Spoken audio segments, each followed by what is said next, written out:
Good Monday morning to you. I'm Eastern PA Weather Authority meteorologist Bobby Bartrich. This is your outlook for July 14th, 2014.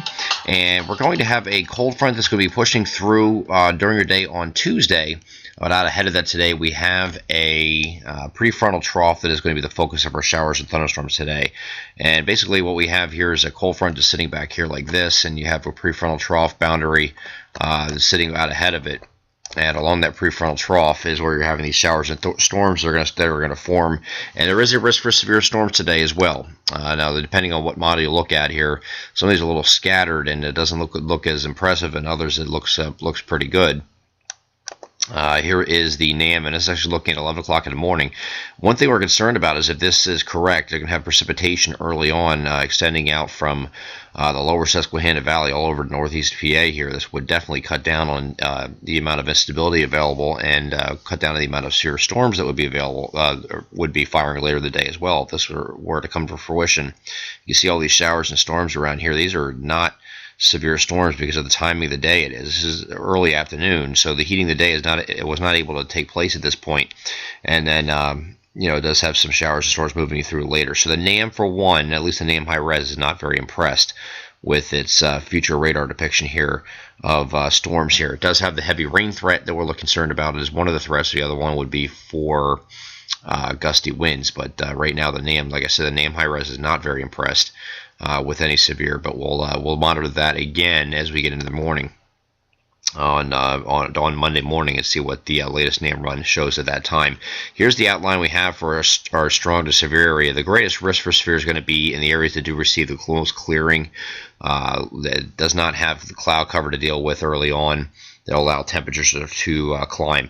Now we do have this area here, this whole area here from Baltimore, Washington, over to Dover and Philadelphia. This area we have getting to 90 degrees, so it is going to be plenty warm enough, and it's only going to get to that point if we have the cloud cover staying further to the northwest, which we think is going to end up happening. This area here in the yellow here is also under the strong severe threat. A lot of this is going to be, whether or not you get enough clearing, enough sunshine in the air, and if it's going to be one of those deals where it's cloudy the whole morning, or if it's raining early on, it's going to cut down the instability. So we're going to have to watch that. This area might not be as broad scale as shown here.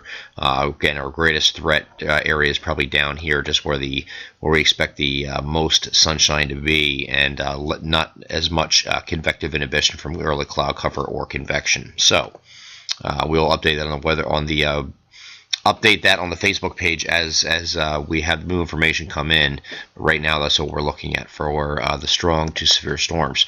Here is, again, going back to the overview for Monday evening. We're going to go ahead and do the same thing for Tuesday. This is going to be with a cold front moving through here. This cold front, again, is going to have the ability to drop some very heavy rainfall, and we'll have a severe threat possibly. I think Tuesday your threat is more this heavy rainfall look here on the ahead of this frontal boundary. Is going to be a slower, as the front moves eastward, it's actually going to slow up a little bit. I think it's going to wind up increasing the flash flooding threat, decreasing the wind threat that we were expecting earlier, or at least some were expecting, I should say, for Tuesday. So Tuesday does not look like it's a knockdown, drag out severe day like it was looking like a couple days ago, and this is exactly why we don't jump on these outlooks that far out.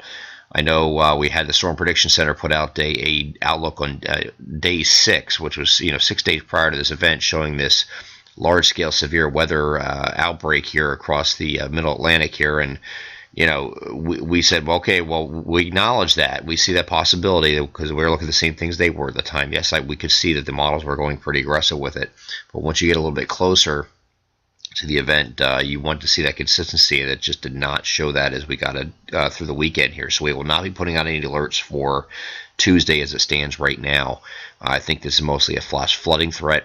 And then once we get beyond this, we're going to have high pressure move in behind it. We're going to have some cool temperatures, not cold. This is not a very cold temperature air mass here. Might have a few upper 70s readings to near 80 degrees, maybe lower 80s down here towards Philadelphia.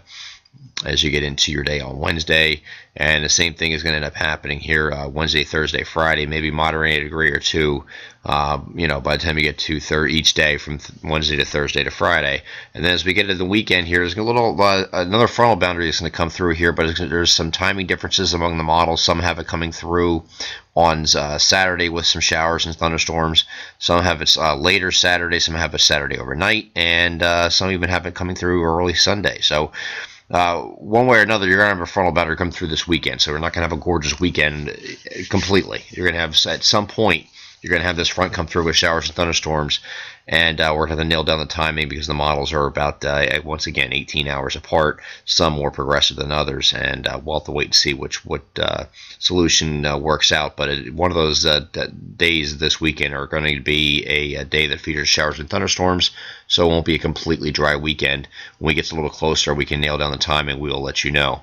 I'm Eastern PA Weather Authority meteorologist Bobby Martrich. That is your outlook for July 14th, 2014. Have a great Monday.